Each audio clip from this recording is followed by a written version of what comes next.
Bueno, dicho esto, ahora sí vamos a la mejor parte, a la clase. Y por supuesto, para mí es un gusto presentarles en esta nueva ocasión a la doctora Andrea Quincose, quien es una querida profesora, amiga, que forma parte del equipo de Latin Juris, quien nos saluda desde Argentina y hoy abordará el tema validez especial, temporal y personal de la ley penal. La doctora Andrea Quincose es abogada especialista en Derecho Penal, maestranda en Criminología, profesora de Derecho Penal, parte general, investigadora y becaria de la Universidad Nacional del Nordeste. Querida Andrea, muy buenas tardes, bienvenida. Tienes la palabra. Hola, buenas tardes. Por favor, háganme saber que me están escuchando, que no hay ningún Escuchamos problema perfectamente. con el audio. Estupendo. Bueno, gracias a todos por conectarse hoy en esta segunda clase de este diplomado en Derecho Penal. Gracias a Latin Juris y bueno, a su director Damián Armijos por renovar la confianza en mí e invitarme a integrar el cuerpo docente de este curso. De por sí es un honor formar parte y además secundar al profesor Eduardo Astrain después de lo que fue su clase inaugural. Me gustaría saber desde qué lugares de nuestra querida Latinoamérica se están conectando. Estoy leyendo algunos de los comentarios, tanto aquí en el chat como al mismo tiempo en Facebook. Hice una división un tanto compleja de mi pantalla para poder estar al tanto de los comentarios que van haciendo. Mi intención es que después podamos también tener un diálogo, un debate gracias al material que les acerqué oportunamente, así que les ruego no se priven de ir haciendo comentarios, así podemos todos también aprender de lo que vaya surgiendo, ¿sí? Pero viendo la heterogeneidad del auditorio, pensé que este encuentro tiene que tener un enfoque respetuoso de la variedad de gentilicios de todos ustedes. Así que en lugar de hacer una especial referencia a una u otra normativa, vamos a abordar los temas que nos convocan desde una perspectiva más bien amplia y cercana a los principios generales, ¿sí? De cualquier forma, voy a pedir las disculpas del caso si en algún momento se me escapa más de alguna referencia a la legislación argentina, pero prometo que va a ser solamente a modo de ejemplo y que no voy a transformar esta clase en una exposición sobre el Código Penal de mi país, ¿sí? Como bien anunció Damián, hoy nos toca hablar y discutir sobre los ámbitos espacial, temporal y personal de aplicación de la ley penal, pero vamos a invertir el orden con el fin de que los últimos temas, que son los que vamos a revisitar para trabajar con las noticias, a ver, los últimos temas, a ver, nos enganchamos todos, ¿verdad? No hubo ninguna interrupción. ¿Estamos No, bien? está todo bien, sí. Fantástico. Bueno, les decía que vamos a invertir el orden de los temas, así tal como fueron anunciados, para que los últimos que trabajemos, que son los que vamos a poder aprovechar para la reflexión y el debate en el último segmento de la clase, sean justamente los que tengamos más frescos, ¿sí? Es por eso que vamos a comenzar a la inversa con el tratamiento de lo que se conoce en doctrina como el ámbito personal de aplicación de la ley, que no es sino un cúmulo de reglas, por lo general de raigambre constitucional, que establecen una serie de supuestos en los que la ley penal no va a ser aplicable con relación a determinados actos cometidos por funcionarios públicos en el ejercicio del cargo, ¿sí? Todas nuestras constituciones consagran la igualdad ante la ley y no tiene que confundirse el reconocimiento de determinados privilegios con el establecimiento de categorías o estratos entre los ciudadanos. Y esto no es un sistema de castas, sino que la finalidad de estas disposiciones es la salvaguarda de un ejercicio realmente eficaz de la función pública, ¿sí? Es así como dependiendo de las funciones que desempeñan ciertos funcionarios, por ejemplo los legisladores, van a poseer determinados privilegios que suelen distinguirse conceptualmente en inmunidades por un lado e indemnidades por el otro.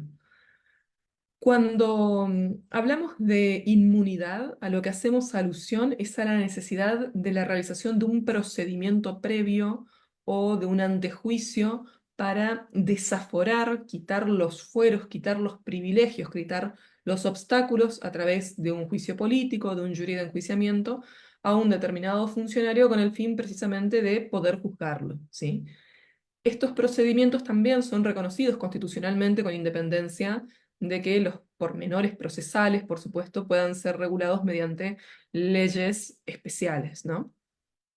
La indemnidad, por otra parte, sí constituye llanamente una excepción a la aplicación de la ley penal para ciertos delitos, por lo general delitos de habla, conocidos como delitos de habla, cometidos en el ejercicio de las funciones. Pensemos, por ejemplo, en un integrante del Poder Legislativo, ¿sí?, que en sesiones profiera expresiones injuriosas o calumniosas sobre otro, o en un discurso que, más allá de ser vehemente políticamente, pueda llegar a implicar amenazas o coacciones hacia algún otro funcionario, dirigente de algún cuadro político, etc. Estos supuestos, sobra decir que no van a beneficiar jamás a quienes cometan delitos precisamente por violación a sus deberes de funcionario público, delitos vinculados a la corrupción o cualquier delito que tenga que ver con el ejercicio mismo del cargo, ¿verdad? Jamás digamos, un senador parricida se podría beneficiar de una disposición de este tenor. Pero con independencia de estas aclaraciones, que me parece que ni siquiera son necesarias, sí es importante señalar la existencia de discusiones en torno a estos institutos que dividen tanto a la doctrina como a la jurisprudencia y que tienen que ver concretamente con la naturaleza jurídica de estas indemnidades, ¿sí? Si hubiera algún fallo señero, alguna toma de postura concreta en sus respectivos países, si algún tribunal de alzada se hubiera expedido al respecto, sería interesante poder leerlo en los comentarios, ¿sí? En este sentido, mientras un sector de la biblioteca va a proponer que se trate a las indemnidades como causales personales de exclusión de la punibilidad, la otra mitad nos va a sugerir que en verdad lo que se excluye es directamente la concurrencia del tipo penal. Y aunque por lo general suele resultar aburrido debatir sobre la naturaleza jurídica, en este caso en particular las consecuencias sistemáticas, es decir, puertas adentro de la teoría del delito, eh, van a variar sustancialmente dependiendo de cuál sea la toma de postura que hagamos en un supuesto o en el otro, ¿sí? Si yo parto de que esta indemnidad es una causal personal de aplicación de la pena, solamente va a beneficiar al propio funcionario público, pero por ejemplo, aquel asesor que haya redactado el discurso injuriante no se va a ver alcanzado por la dispensa y por lo tanto va a tener que responder como partícipe del delito cometido por el funcionario. Sin embargo, si aceptamos como correcta la idea de que la indemnidad impacta directamente en la tipicidad objetiva, excluyendo la concurrencia del tipo penal en cuestión, no habrá lugar para la participación criminal en virtud de la aplicación del principio de accesoriedad limitada, específicamente en su versión interna, ¿sí?, que exige la presencia de al menos un injusto penal, es decir, de una acción típica y antijurídica para que, mediante su aporte, terceros intervinientes accedan a este injusto, es decir, el que ejecuta el autor, en calidad precisamente de partícipes o de cómplices, ¿sí? En esto no quiero que nos detengamos demasiado porque en definitivas cuentas el diplomado recién podríamos decir que está en pañales y son temas que van a ver más adelante, no quiero extralimitar y acaparar los temas del resto de mis colegas que integran el cuerpo docente de este curso, ¿sí? Ahora, si nos adentramos en lo que implica el ámbito temporal de aplicación de la ley penal, estrechamente vinculado al principio de legalidad, está el tema de las disposiciones legales que regulan la sucesión de leyes en el tiempo, ¿sí? La totalidad de nuestras constituciones, al igual que la Convención Americana de Derechos Humanos en su artículo 9 y el Pacto Internacional de Derechos Civiles y Políticos en el artículo 9.1, consagran el principio de legalidad, una de cuyas manifestaciones esenciales es es la prohibición de aplicación retroactiva de toda ley penal más gravosa o incriminante, ¿sí? Si estas fueran las únicas normas, el principio general sería el de aplicar siempre la ley del momento del hecho, ¿sí? Que como ya sabemos es la que rige en el momento en el que se realiza la acción. Sin embargo, hay disposiciones, por lo general en nuestros diversos ordenamientos jurídicos, que ya no tienen como fundamento el principio de legalidad, pero que en forma complementaria definen los criterios que rigen la determinación de la ley penal aplicable en la sucesión de leyes en el tiempo, como por ejemplo las que establecen que siempre debe aplicarse la ley penal más benigna, como lo establece también la Convención Americana de Derechos Humanos, puntualmente en la última parte del artículo 9, ¿sí?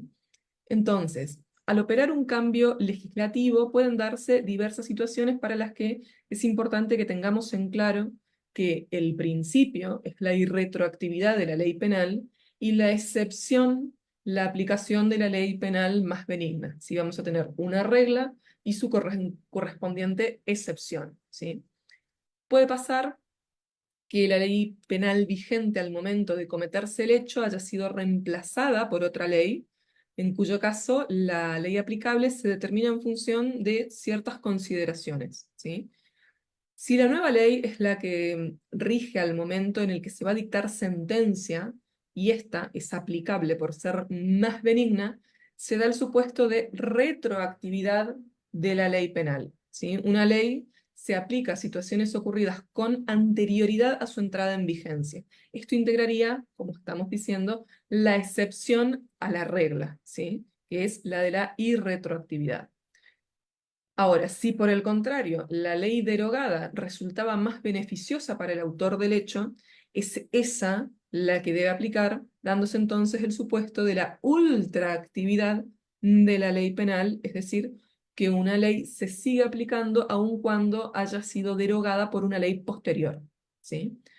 Ahora, también puede ocurrir que la ley que corresponde aplicar no sea ni la que regía en el momento del hecho, ni la que rige en el momento de dictar sentencia, sino una ley intermedia, ¿sí? Se denomina ley intermedia a esa ley cuya vigencia comienza con posterioridad a la fecha en que se cometió el delito, pero perdió tal condición de vigencia por ser reemplazada por otra ley antes del dictado de la sentencia. En esta situación tenemos al menos tres leyes penales, ¿sí? La que regía en el momento de realizarse la acción delictiva, la intermedia y la que rige al momento en el que se debe dictar sentencia, ¿sí?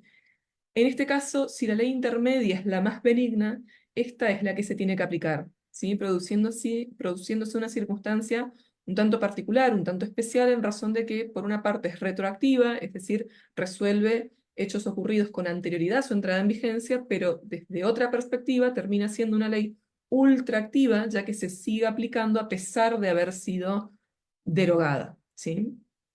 Ahora bien, puede ser que luego de haberse dictado la sentencia condenatoria, entre en vigencia una nueva ley penal. Y en este caso, si esta nueva ley penal es más benigna, debe aplicarse retroactivamente, cediendo el principio fundamental del derecho, ¿verdad?, de la cosa juzgada, ¿sí?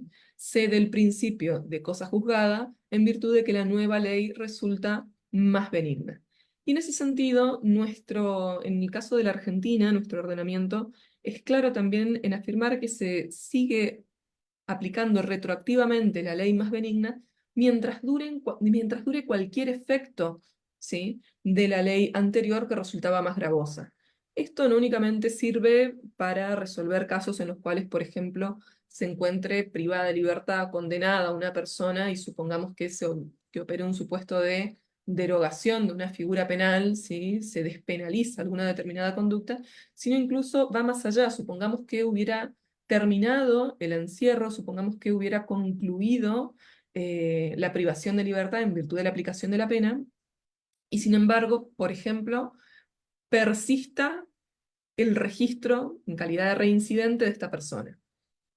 Entonces, como este sigue siendo un efecto de la ley anterior que resultaba más gravosa a comparación de esta nueva legislación, eh, lo que correspondería de pleno derecho es borrar, ¿sí?, del registro de reincidencia a esta persona en razón de la comisión de ese delito que ya no se considera típico a partir de la entrada en vigencia de esta nueva ley, ¿sí? Ahora, entre las varias situaciones que resultan especialmente problemáticas, podríamos enumerar en primer lugar los cambios normativos de leyes temporales y leyes transitorias que completan alguna ley penal en blanco, ¿sí? Como también aquellas que ocurren en medio de la acción y del resultado de un delito cuando entre ambos existe una considerable separación temporal, ¿sí? Para trabajar con la primera cuestión tenemos que partir de una delimitación de qué entendemos por ley temporaria y qué por ley transitoria, ¿sí? Las leyes temporarias son aquellas que vienen, por así decirlo, con su propia fecha de caducidad estampada, ¿sí? Las leyes temporarias fijan su autoabrogación señalando un determinado tiempo de vigencia superado el cual esta ley va a dejar de ser aplicable. Mientras que las leyes transitorias, por otra parte, no establecen un tiempo preciso para su vigencia, sino que lo van a condicionar a la persistencia de un cúmulo de circunstancias, de situaciones especiales que motivaron precisamente su sanción. Por ejemplo, acá nos vamos a encontrar con una variedad muy amplia de normas que han complementado, por ejemplo, tipos penales del corte de violación de medidas sanitarias, ¿sí? En los tiempos que duró la pandemia, la regulación del aislamiento social preventivo y obligatorio que rigió en la gran mayoría de nuestros países con mayor o menor duración durante la pandemia del COVID-19, ¿sí? En particular, en la Argentina tenemos un tipo penal que establece una pena, conmina con pena, a quien violare las medidas sanitarias establecidas por la autoridad competente para evitar la propagación de una enfermedad contagiosa, ¿sí? O de una epidemia. En este sentido, ustedes podrán recordar en cada uno de sus países, y me atrevo a generalizar sin que esto sea una generalización apresurada, la cantidad de normas y de disposiciones que hemos tenido todos y cada uno de nosotros en nuestros respectivos países, al mismo tiempo también en a veces en nuestras ciudades, en nuestro municipio, ¿sí?, para intentar contener la propagación del virus del COVID, ¿sí? Pensemos en el uso de alcoholes, en el uso de barbijos, en la prohibición de circulación en determinados horarios, etc. Estas fueron, en algunos casos, leyes temporarias, ¿sí? A veces también nos vamos a encontrar acá, pero bueno, ya es materia, ya es harina de otro costal, nos vamos a encontrar con dificultades en torno a cuál fue la autoridad de la cual emanaron esas leyes. Muchas veces fueron normas dictadas por decreto, a veces decretos de necesidad de urgencia por parte de los correspondientes poderes ejecutivos, pero bueno, la cuestión es que estas normas vinieron a completar de alguna manera estas disposiciones que establecían, perdón, este tipo penal que establecía una pena para quien violara esas medidas sanitarias, ¿sí? A los efectos de nuestro tema en estudio, el problema se presenta cuando opera un cambio precisamente en estas normas y la discusión es si se deben o no aplicar retroactivamente, ¿sí? Supongamos, de repente dejó de regir la obligatoriedad del uso de barbijos o cubrebocas, como sea que los hayan llamado en sus correspondientes países, y por lo tanto la pregunta sería, ¿sigue siendo operativo el tipo penal y sigo yo siendo pasible de una acusación, por ejemplo, por el delito de violación de las medidas sanitarias, si ya no rige esta disposición, ¿verdad?, que me obliga a usar el cubrebocas? Como yo lo veo, la solución pasa por una toma de postura respecto a si las disposiciones que limitan los alcances, ya sea de la prohibición, de la justificación o de la punibilidad, se tienen que interpretar de manera literal o si en todo caso es menester una interpretación más bien teleológica, ¿sí? En lo personal, yo comparto la postura de que es necesaria una interpretación teleológica que contemple una diversidad de matices para la aplicación más justa del principio de legalidad. En este sentido, si los cambios que se produjeron en la ley extrapenal, como por ejemplo este decreto que establecía, no sé, el aislamiento, ¿sí? Se debe a un cambio valorativo, ¿sí? Responde a una modificación de la valoración jurídica, ¿sí? O simplemente a un cambio de las circunstancias fácticas, ¿sí? Repito, si los cambios que se han producido en la ley extrapenal responden a modificaciones valorativas jurídicas, se tienen que aplicar retroactivamente si favorecen a quien intervino en un hecho delictivo, ¿sí? Por el contrario, si las modificaciones son solo en razón de las circunstancias fácticas, ¿sí? Pero sin que se haya alterado la concepción, la percepción axiológica sobre el hecho en sí, no corresponde su aplicación a supuestos ocurridos con anterioridad, sino, en este sentido, perdería totalmente la eficacia de ese tipo penal que establece, por ejemplo, la conminación con pena, sea cual sea esta, a quien viole las medidas sanitarias, ¿sí? No hay pandemia que haya durado 100 años, por lo tanto, en la medida en la que haya cesado la necesidad de resguardarse bajo determinados comportamientos, determinadas previsiones, claramente perdería todo sentido la tipificación de una conducta como esta y nadie seguiría, realmente nadie se contramotivaría en la norma en razón de que, bueno, en algún momento esta situación se va a terminar y por lo tanto, bueno, no voy a ser pasible de ningún tipo de sanción.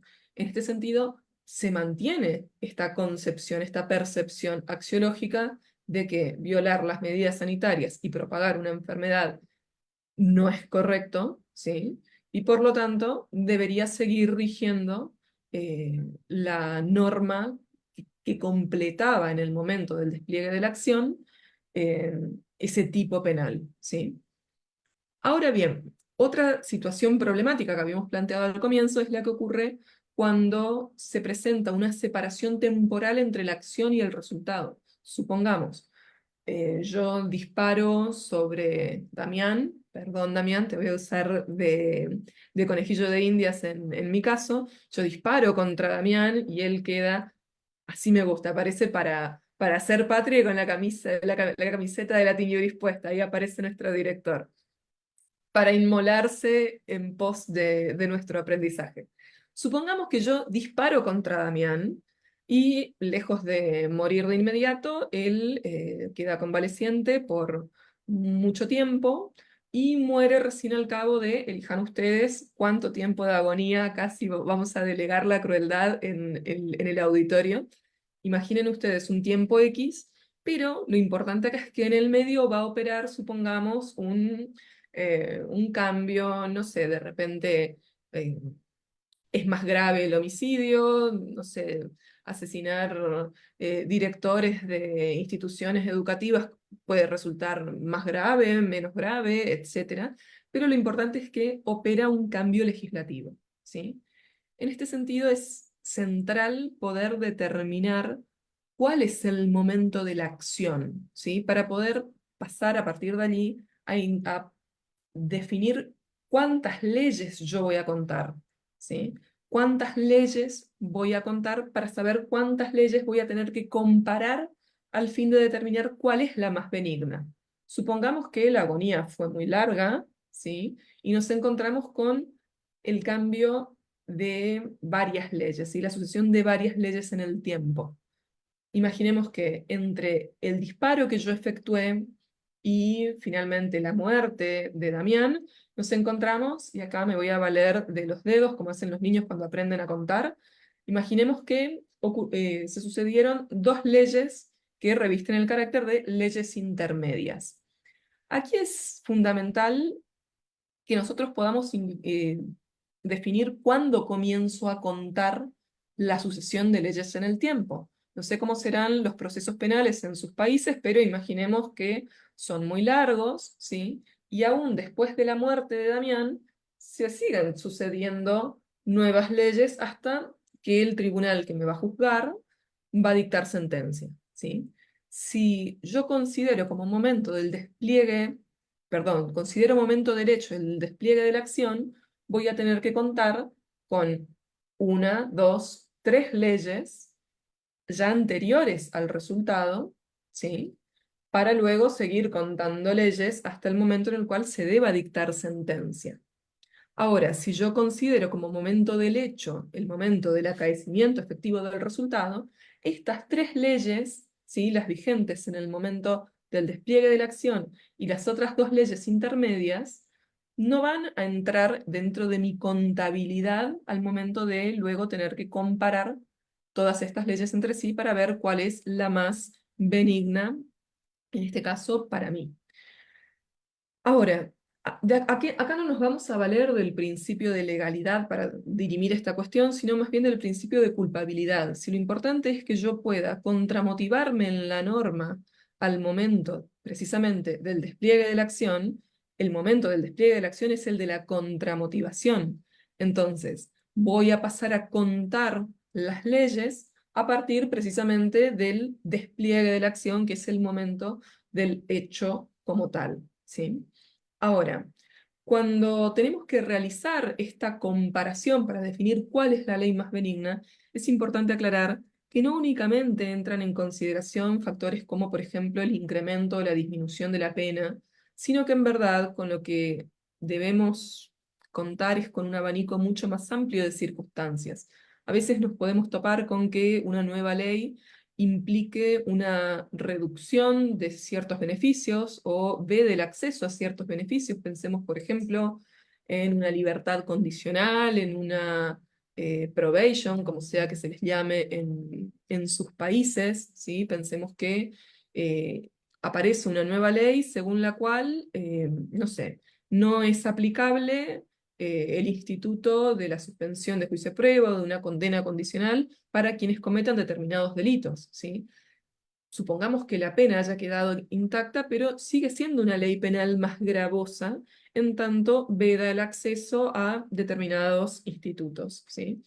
Entonces, en este orden de ideas, es importante remarcar que el análisis necesariamente tiene que ser integral, ¿sí? De todo el ordenamiento jurídico, dejando claro que el juez que va a dictar sentencia y tiene que definir cuál es la ley más benigna para el caso concreto, no puede arrogarse potestades legislativas y, por ejemplo, tomar la conducta prohibida de una norma, la pena de la otra y el acceso a determinados institutos o no de una tercera, ¿sí? En este caso se estaría claramente arrogando potestades legislativas, lo que atenta contra la división de poderes propia de un Estado republicano y, por lo tanto, nos toparíamos con ya un problema de corte constitucional para esta clase de interpretación. Cuando yo identifico una determinada ley como la ley más benigna, necesariamente la tengo que aplicar en su totalidad sin construir este Frankenstein legislativo, ¿verdad? Tomando partes de diversas normas, ¿sí? Ahora, una situación especialmente problemática se va a presentar también con aquellos delitos de ejecución continuada, como por ejemplo el secuestro bajo cualquiera de sus modalidades, ¿sí? Que se consuma apenas se produce la privación de libertad, pero continúa ejecutándose, continúa en su consumación en la medida en la que se mantenga la privación de libertad o la víctima no fallezca, ¿verdad? Este tema no lo vamos a tocar porque, bueno, podríamos tomarnos tranquilamente las 2 horas para debatir cómo tiene que operar la sucesión de leyes en la medida en la que operen mientras dura la privación de libertad. Podríamos hablar las 2 horas, en todo caso, luego vamos a difundir algún material sumamente útil y que les puede resultar de mucho provecho. Ahora, en lo que quisiera que nos detengamos, sí, es en algo que van a poder leer, al menos tangencialmente, y aunque esté referido a la legislación argentina en concreto, en uno de los papers que les he acercado a través de Damián, que tiene que ver con la importancia o no, acá podemos discrepar, de la doctrina del precedente. Nosotros, que somos de alguna manera hijos de la tradición continental europea, del civil law en contraposición al common law, no solemos darle la importancia que sí se les da en lo que es la cultura anglosajona al precedente judicial. Sin embargo, en la medida en la que, y esto de alguna manera la Corte Suprema de Justicia de la Nación en la Argentina se ha expedido en algún que otro pronunciamiento más tímido, o al menos como parte del fallo, del voto de alguno de quienes integraban en ese momento el tribunal. Se propone que cualquier interpretación que amplíe o en su defecto achique el ámbito de lo punible tiene que ser asimilado a un cambio legislativo, ¿sí? Entonces, cuando, por ejemplo, nos encontramos, y acá una vez más me voy a disculpar por hacer referencia a la legislación y a la jurisprudencia argentina, pero claramente es con lo que más familiarizada estoy, durante muchísimos años, me atrevo a decir, casi 100, ¿sí? El Código Penal argentino data de 1921 y en el año 2012 vio la luz un fallo que vino a poner, a zanjar la discusión, ¿verdad? A poner fin a una discusión en torno a la tipicidad o no, ¿sí? De el aborto en casos de mujeres cuyo embarazo fuera producto de una violación, ¿sí?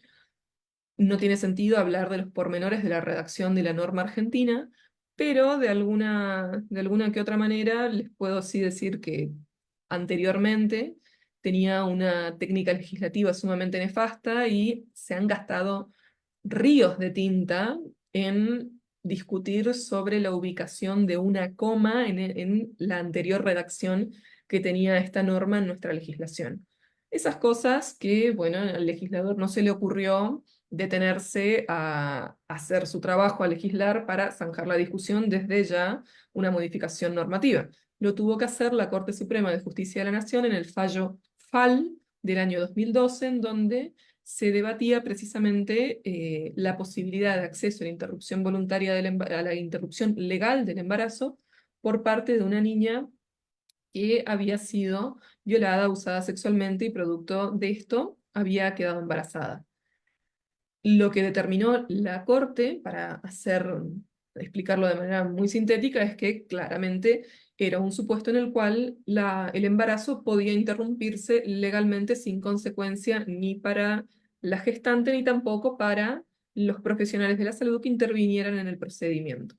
Más allá de otra serie de consideraciones del fallo, lo cierto es que de alguna forma vino a zanjar la discusión en torno a la aplicación o no de este tipo penal, y por lo tanto uno debería asimilarlo a un cambio legislativo.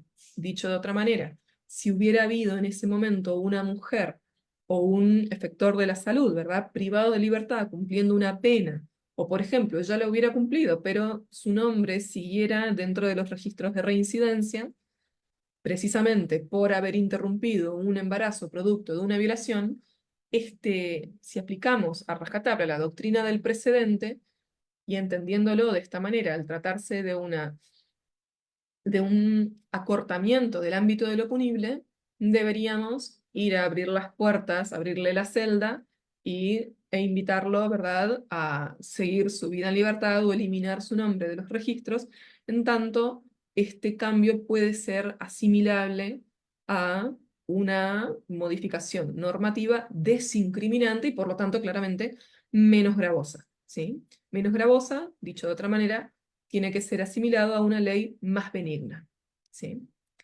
Pero bueno, esto lo van a poder profundizar en lo que es el paper que les compartí. Hay alguna que otra referencia, una grilla, digamos, a un razonamiento lógico que puede intimidar un poco, pero realmente es muy simple, es un razonamiento muy simple, ¿sí? Ahora, nos vamos acercando a lo que es el último eje, ¿sí?, que nos convoca en el encuentro de hoy, que tiene que ver con el ámbito espacial de aplicación de la ley penal. Me gustaría que pudiéramos avanzar, no digo a la velocidad de la luz, pero sí ágilmente por estos temas, o por lo menos por lo que es mi exposición, para luego poder trabajar con el material que les acerqué y esos links a noticias periodísticas a las que creo que les podemos sacar bastante provecho, ¿sí?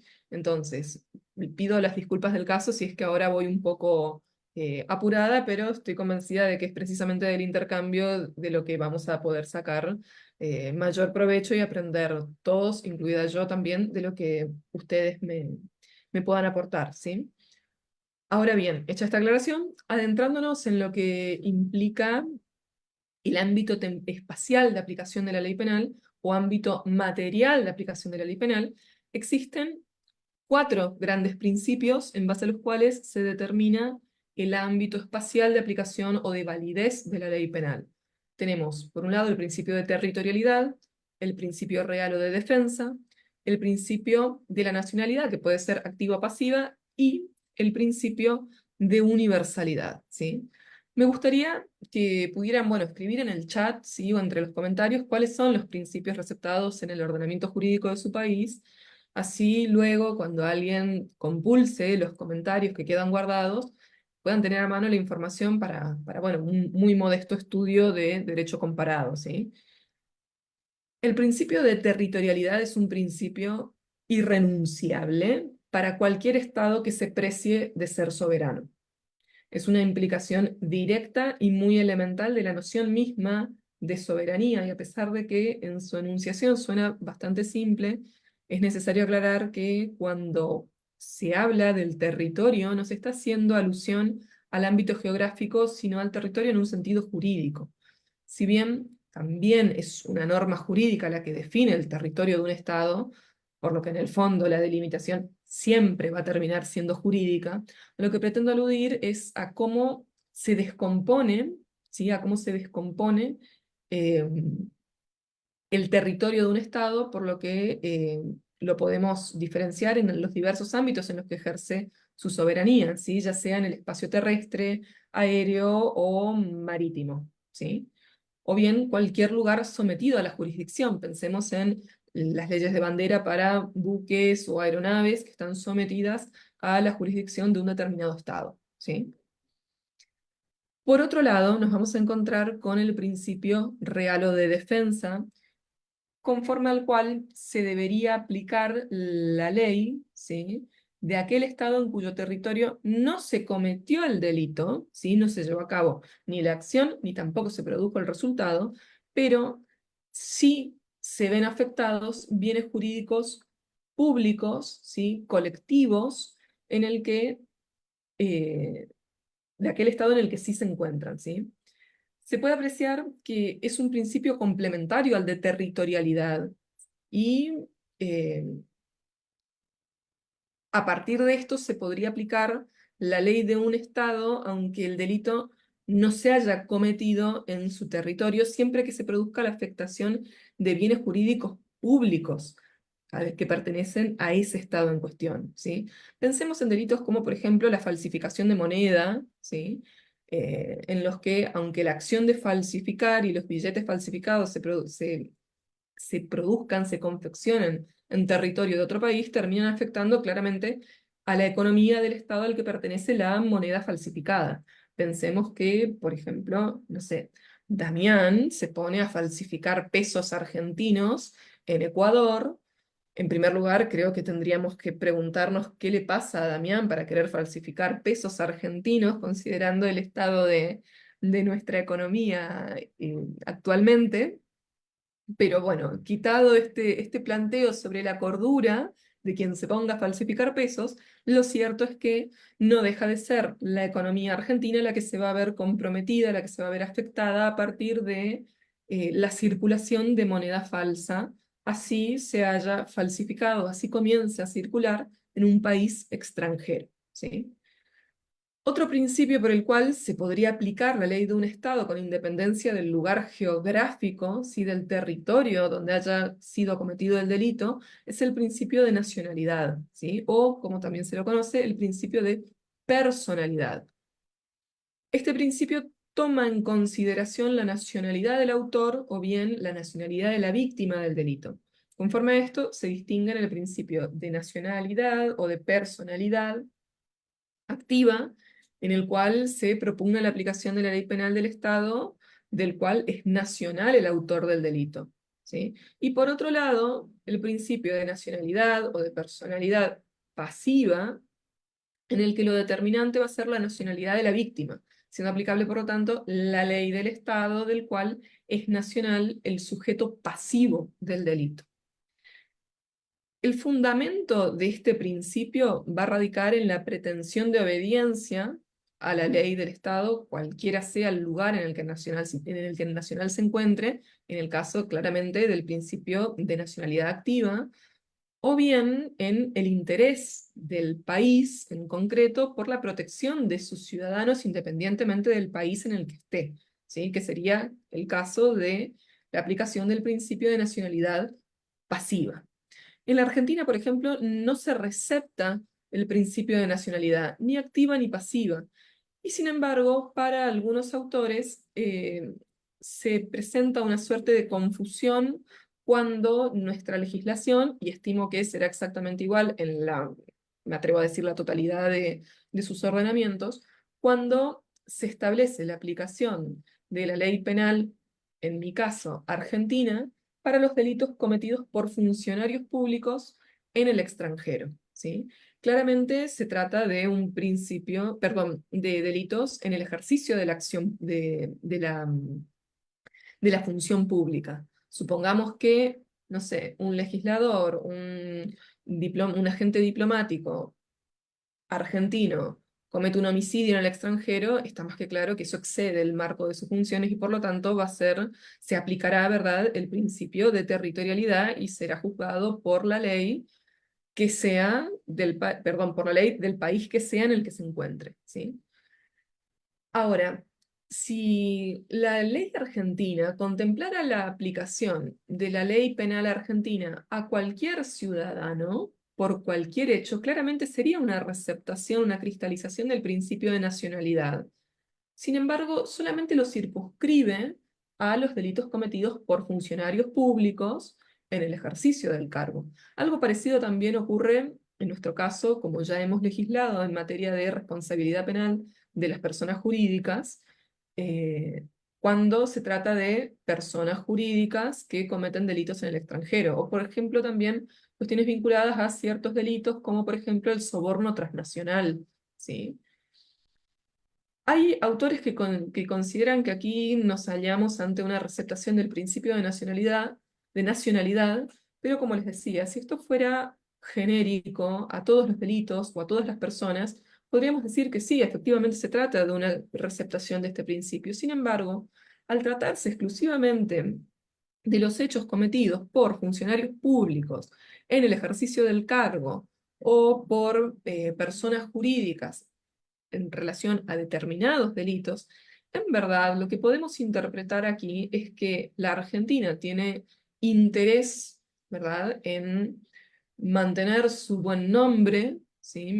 Vamos a llamarlo de esta manera, en mantener sus relaciones diplomáticas, ¿verdad? Y por lo tanto no puede permitir que sus funcionarios vayan por el mundo cometiendo delitos, supongamos, no sé, ofreciendo dádivas o recibiendo dádivas en el extranjero, precisamente por comprometer las relaciones diplomáticas del país en lo que podríamos llamar el concierto de naciones, y de esta manera en realidad nos encontraríamos ante una manifestación del principio real o de defensa, ¿sí? El buen nombre del país, ¿sí? El buen nombre del país y sus relaciones diplomáticas, como si también, si nos traspolamos al ámbito de los negocios que pueda realizar una persona jurídica, ¿verdad?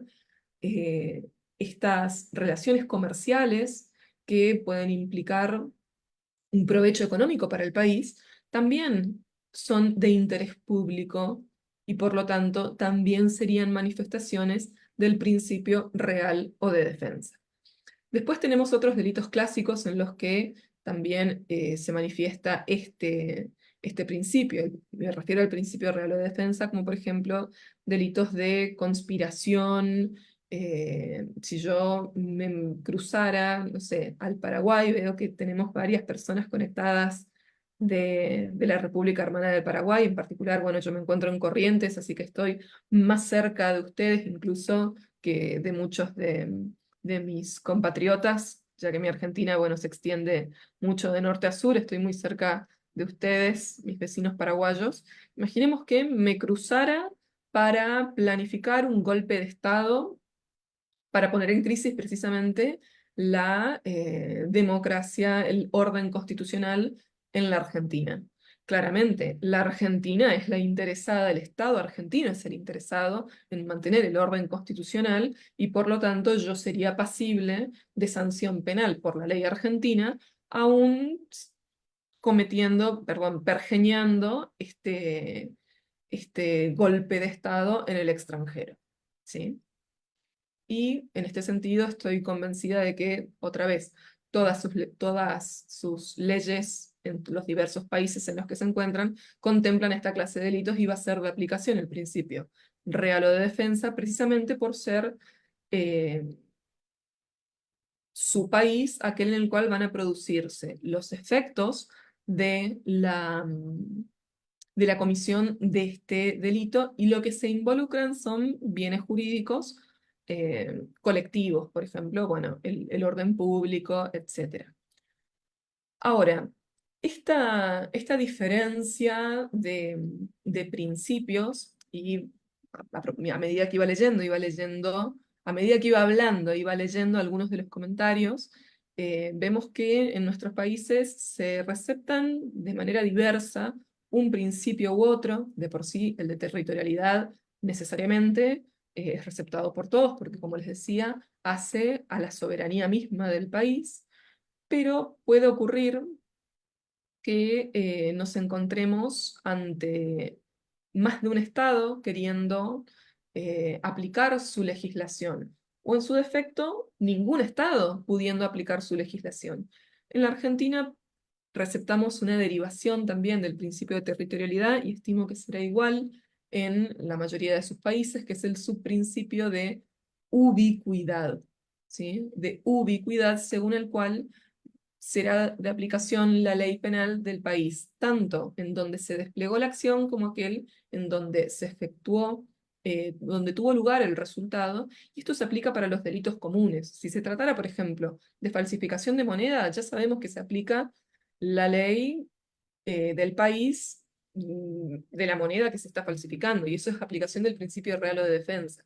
Pero supongamos, volviendo al caso de mis vecinos paraguayos, si yo desde Corrientes disparara, ¿verdad?, a quien se encuentra del otro lado de la orilla del río Paraná, en alguna localidad del vecino estado del Paraguay, se desplegaría la acción en mi país y sin embargo el resultado, supongamos que, no sé, aquí vamos a citar a otro de nuestros queridos integrantes de Latin Juris, lo tengo a Matías Garcete del otro lado, aquí no está, así que nadie lo puede defender, Damián hoy apareció para defenderse a sí mismo, pero bueno, a Matías nadie lo va a defender, supongamos que yo disparo y en la costa paraguaya cae muerto nuestro querido compañero el doctor Matías Garcete, que creo que lo van a tener en uno de los últimos módulos, ¿verdad? Sí, bien.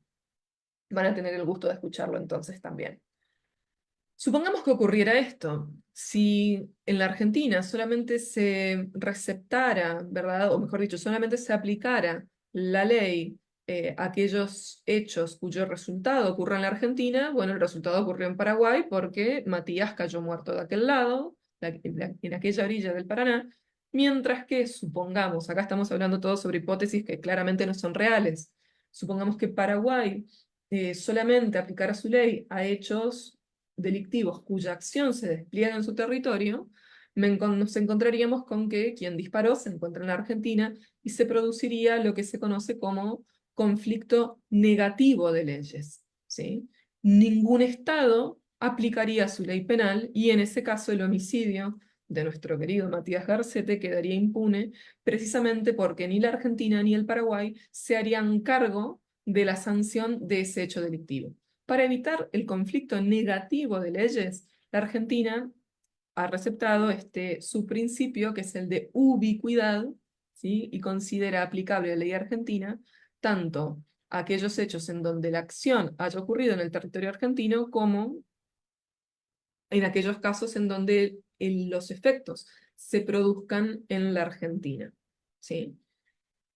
Ahora bien, insisto, este principio, este subprincipio de ubicuidad que busca evitar precisamente la impunidad, solamente corre en los casos de delitos comunes, de los que integran este famoso núcleo duro del derecho penal.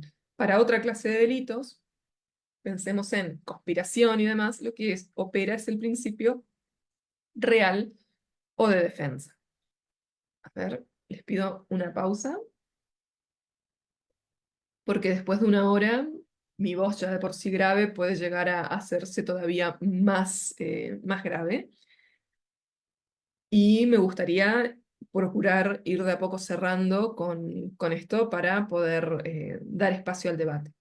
Ahora, es indispensable que remarquemos la existencia de otra clase de conflicto también, así como se puede generar un conflicto negativo en aquellos casos en los cuales ningún país se quiera hacer cargo de la investigación, persecución, sanción de determinado delito, que a veces se supera, este conflicto a veces se supera por aplicación del principio de ubicuidad. También podría darse la situación inversa, que es el conflicto positivo de leyes, en donde más de un país quiere aplicar su legislación, ¿sí? Supongamos que, eh, no sé, alguno de ustedes, provenientes de un país donde opere el principio, donde se encuentra receptado el principio de nacionalidad o de personalidad activa, venga a la Argentina, y acá, bueno, me voy a inmolar yo por el conocimiento y la educación, supongamos que me asesine a mí, lo que puede ocurrir es que tanto la Argentina quiera aplicar su legislación, porque el hecho delictivo ha ocurrido en territorio argentino con independencia de la nacionalidad del sujeto activo, y que al mismo tiempo el país del cual sea oriundo mi asesino también quiera aplicar su legislación en virtud de receptar fronteras adentro, ¿no es cierto?, el principio de nacionalidad o de personalidad activa. Lo cierto es que estos casos no tienen una solución preestablecida, sino que en verdad siempre termina siendo por vía diplomática la forma de solucionar esta clase de conflictos. Podemos encontrarnos con un tratado internacional, sea bilateral o multilateral, entre los países de la región, entre los países lindantes, entre los países vecinos, que establezcan un determinado régimen de cooperación internacional. Y o si no, por lo general lo que suele ocurrir es que la extradición o no del ciudadano termine siendo supeditada a, por ejemplo, una eventual reciprocidad a futuro, es decir, una relación futura de colaboración entre ambos países. Esto con independencia de la existencia de leyes internas que regulan la cooperación internacional en materia penal, ¿sí? O las conocidas también como leyes de extradición, que establecen una serie de pautas que van a ser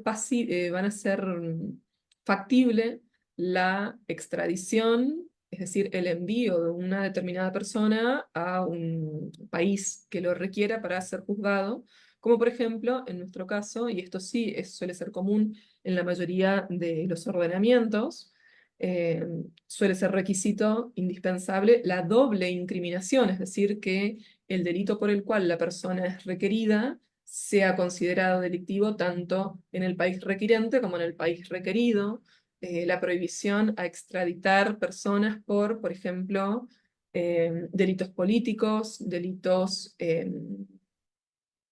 de corte militar, ¿sí? En particular, nosotros en Argentina tenemos presente esa prohibición en lo que es nuestra ley de cooperación internacional.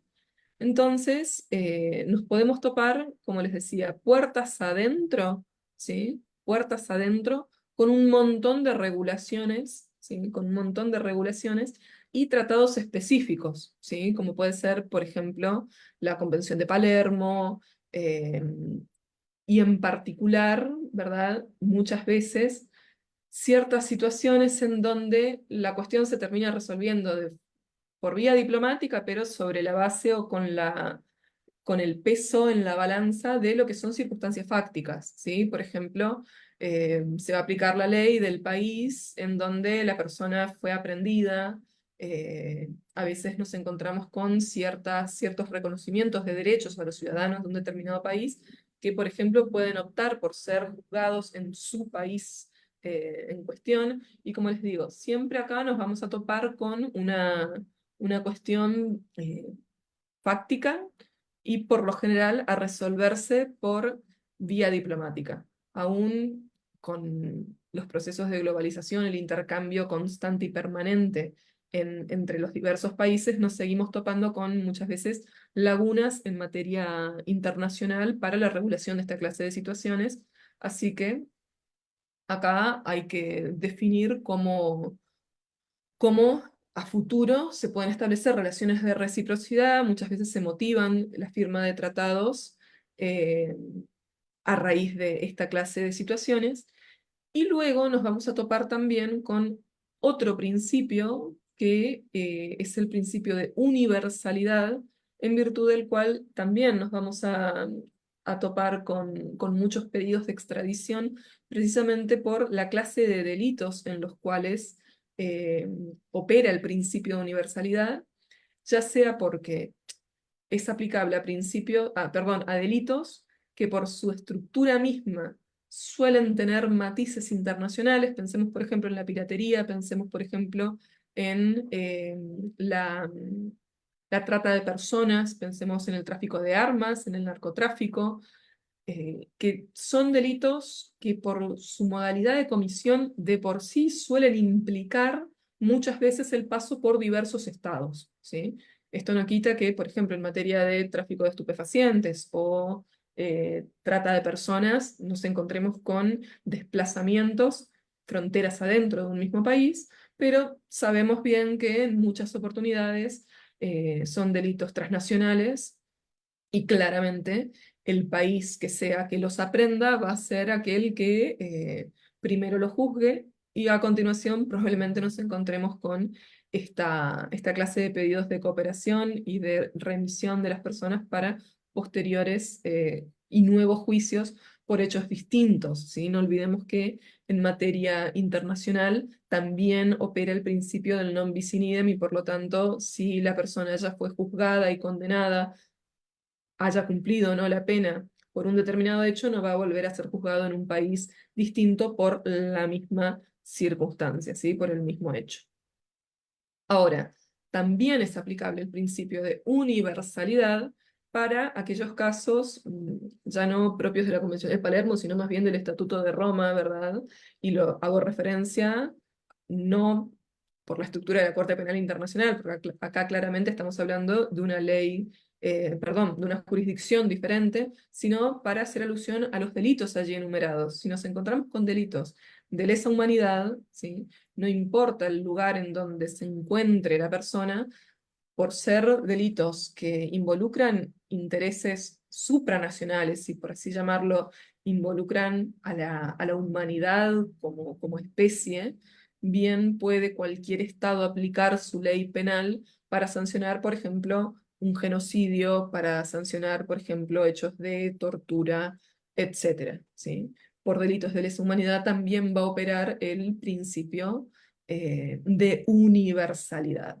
Estaba viendo aquí en el chat y en los comentarios, insisto en que hice una división un tanto extraña de mi pantalla, algunas referencias, por ejemplo, a lo que fueron los procesos contra Pinochet, bueno, yo también podría mencionar a algunas personas que han cometido delitos en la Argentina y que han migrado. No nos olvidemos de que esta cuestión de un país acogiendo a genocidas, represores de un país vecino es algo bastante común y lamentablemente todavía quedan muchos delitos pendientes de juzgamiento de lo que fueron las diversas dictaduras que azotaron a Latinoamérica durante el siglo pasado. Y una vez más, cualquier país tiene la potestad de juzgar con independencia de que claramente el principal interesado sea el país que, bueno, ha recuperado el orden democrático y busca sancionar a quienes lo han puesto en crisis, así se hace décadas atrás, ¿sí?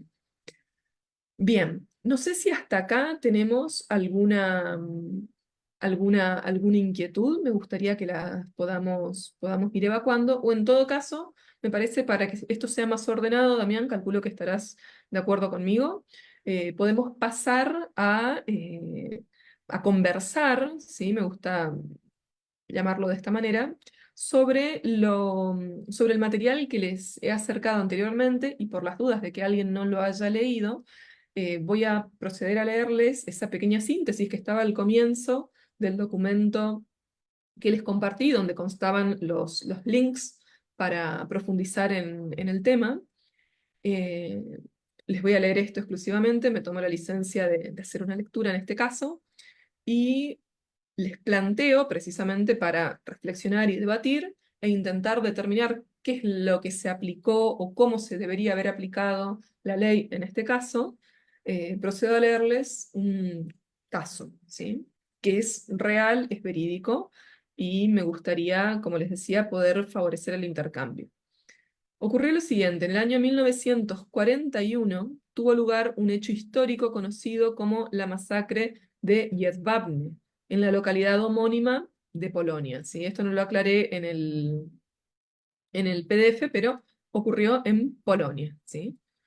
A propósito de este hecho, en el año 2018, el diario argentino Página 12 publicó en la contratapa del diario un artículo periodístico donde se relataba lo ocurrido en la masacre de Jedwabne, remarcándose la participación de ciudadanos polacos en las muertes perpetradas en esa oportunidad y posteriores apropiaciones de bienes que ocurrieron precisamente en virtud de ese programa.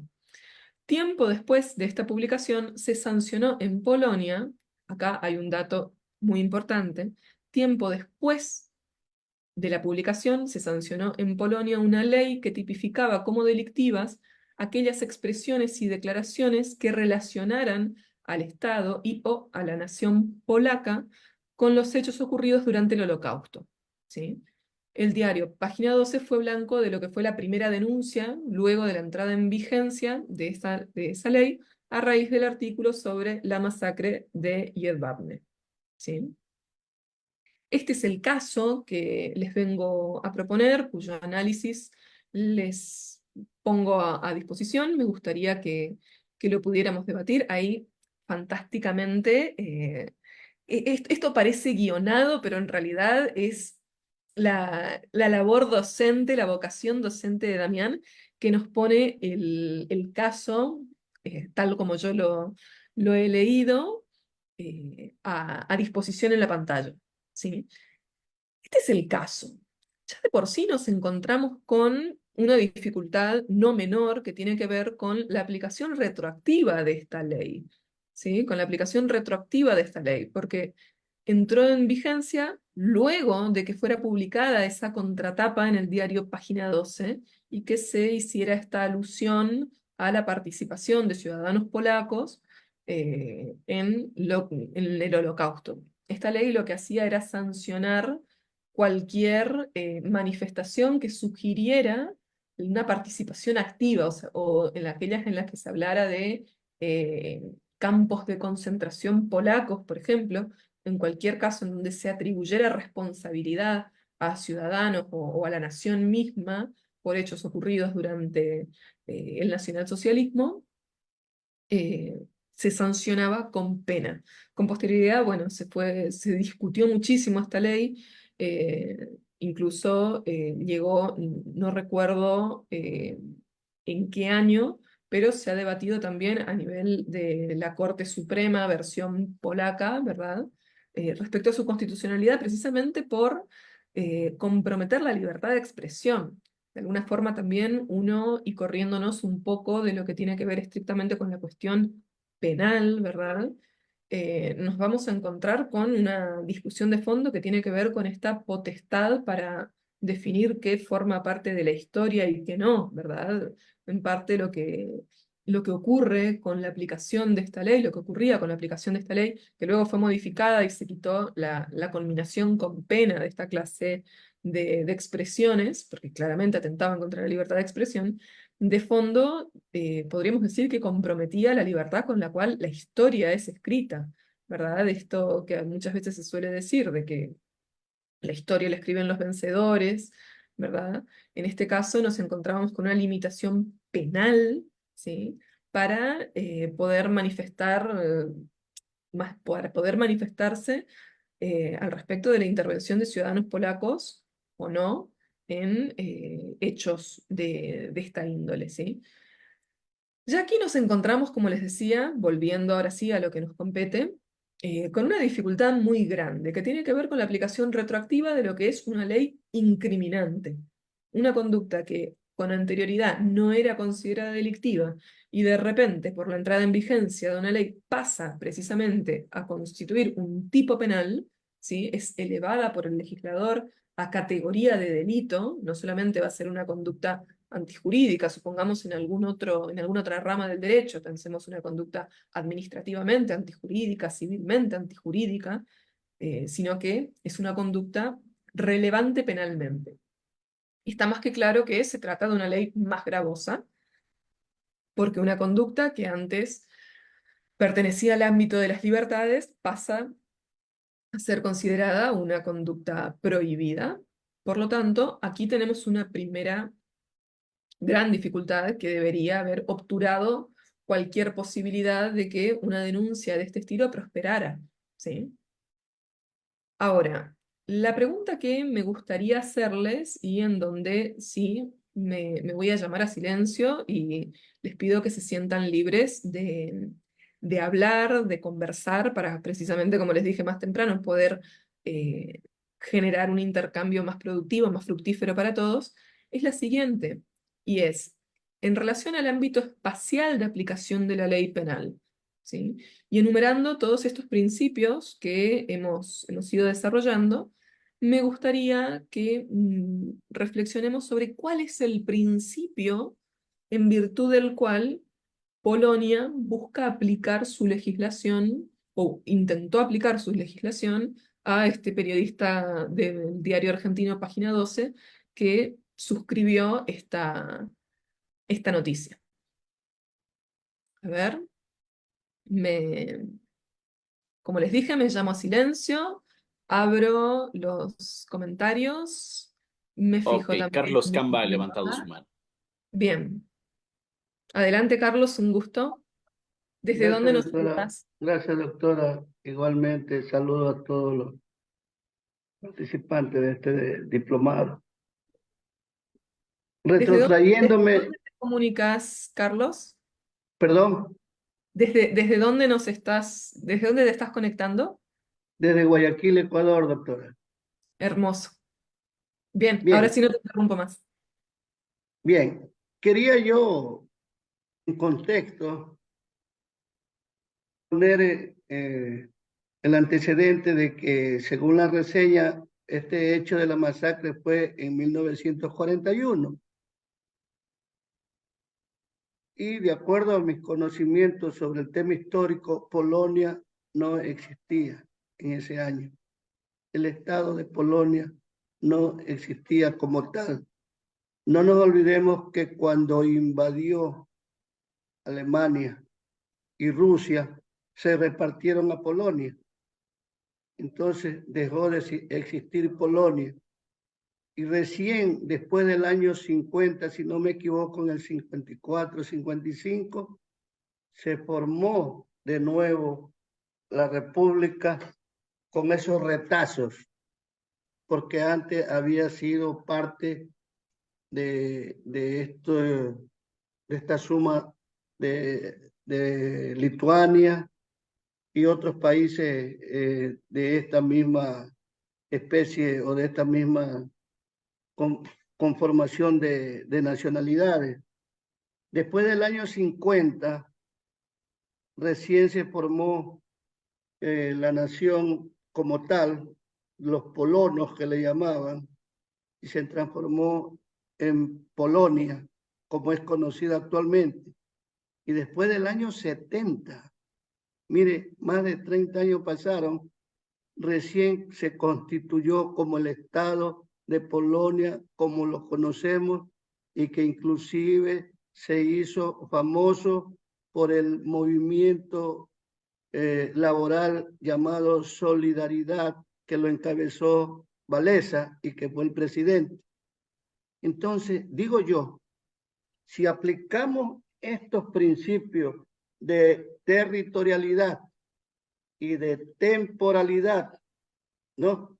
Como que nos estamos no aplicando estos principios por la no existencia de ese Estado, que una de las primeras cosas que tiene que ver es la territorialidad como tal.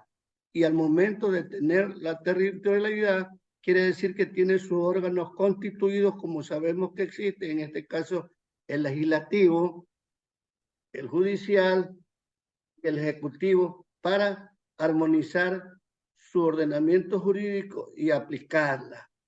De tal manera que ahí como que hay un desfase, de acuerdo a mi modesto entendimiento, de acuerdo a lo que usted inclusive nos acaba de disertar sobre estos principios. Ahora, si el estado actual de Polonia le llama la atención a un periodista argentino porque se siente lastimado por la apreciación periodística de la investigación del periodista argentino, bueno, el periodista argentino debería retrotraerse con estos antecedentes que yo medianamente he reseñado para que él también diga el motivo por el cual él ha hecho ese análisis o ese artículo periodístico. Es lo que yo me atrevo a decir, doctora y compañeros del diplomado. Gracias. A ver, retomo la palabra para a ver, la síntesis histórica. Me sorprende el conocimiento de fechas y de la historia polaca que acaba del que hizo gala el compañero, pero es necesario que podamos discriminar los distintos momentos en los que nos tenemos que centrar. En primer lugar, si nos remontamos a una cuestión, por una cuestión meramente cronológica, en 1941 tuvo lugar un progromo según el cual, mejor dicho, a partir del cual una serie de ciudadanos polacos asesinó con la complacencia de el ejército nacional socialista, que en ese momento se encontraba ocupando el territorio, a otro grupo también de ciudadanos polacos en lo que se conoce como la masacre de Jedwabne. Con posterioridad, bueno, se apropiaron de los bienes. En la nota que les compartí, que es la nota que originó, en definitiva, toda esta discusión, se relatan hechos de torturas, homicidios, además esta apropiación, y claramente en ese caso no teníamos un Estado polaco, el mundo circunscripto a la Europa, que es lo que dentro de este eurocentrismo en el cual siempre vivimos, de por sí estaba convulsionado, el mundo no era tal como lo conocemos hoy, Polonia no existía, Polonia estaba ocupado, pero sí existía la nación polaca, que es en definitivas cuentas a lo que hace alusión esta página, esta noticia, e involucra a la nación polaca como partícipe activo, en tanto, tanto víctimas como victimarios, en este caso, tenían esa, no podemos decir ciudadanía en términos estrictos, sino más bien eran nacionales polacos, ¿sí? Pertenecían a la nación polaca. Ahora,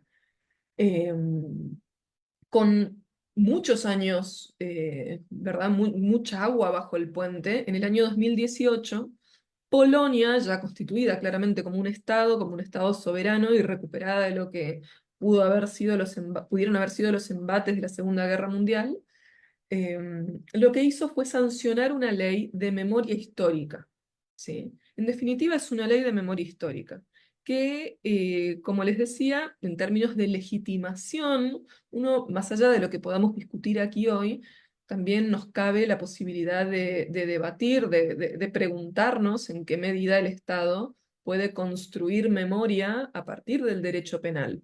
¿No es cierto? No sé si me explico a lo que apunto con esta cuestión, que va mucho más allá de lo que hoy nos compete, sino que tiene que ver con una cuestión de legitimación del derecho penal en sí mismo, ¿verdad? ¿En qué medida el derecho penal puede servir para la redacción, qué legitimación tiene el derecho penal para construir la verdad histórica, ¿sí?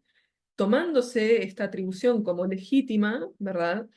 El Estado, aquí sí, el Estado polaco, sancionó una ley de memoria histórica. A partir de esta ley se conminaba con pena, es decir, se tipificaba como delictiva cualquier manifestación que se hiciera en la cual se planteara una participación activa de la nación polaca, de los ciudadanos polacos, que sí existían, aunque el Estado haya sido disuelto y ocupado en su territorio por parte del nazismo, ¿verdad? Cualquier participación activa, cualquier sugerencia de participación activa de la nación o de ciudadanos polacos pasaba a ser sancionada con pena, ¿sí? Cualquier participación activa o cualquier complacencia, ¿verdad?, de los ciudadanos o de la nación polaca en el Holocausto pasaba a ser considerada esta manifestación como delictiva. Que eso fue lo que ocurrió en definitivas cuentas con esta nota que les compartí, que meses antes, ¿verdad?, de la entrada en vigencia de esta ley de memoria histórica, vio la luz en un diario argentino y tuvo la suerte este periodista de haber sido muy, muy incisivo. Si ustedes leen la nota van a ver que es bastante explícito en la forma en la cual se expresa al momento de narrar las torturas y la aplicación de vejámenes por parte de polacos contra polacos. Esto le valió la persecución penal desde Polonia, ¿sí?, en el año 2018 por esa manifestación vertida en un diario de circulación en la Argentina, no solamente en formato papel, sino bueno, también a partir de lo que son lo que es su plataforma y los medios digitales, ¿sí?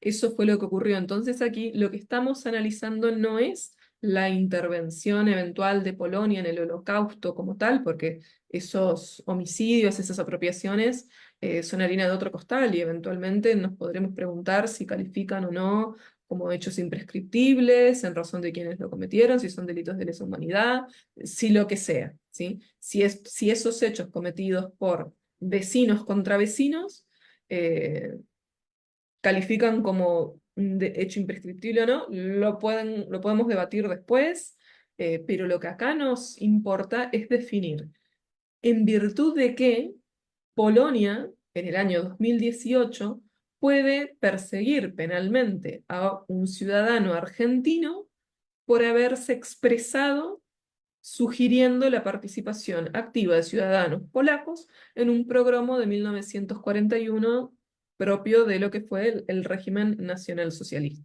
¿sí? Estos ciudadanos polacos eran judíos, es decir, estaban dadas las condiciones para que eh, los nazis favorecieran eso que finalmente terminó ocurriendo y nada, se diera rienda suelta al antisemitismo que en ese momento esos ciudadanos que cometieron esos delitos hicieran lo que hicieron, ¿sí?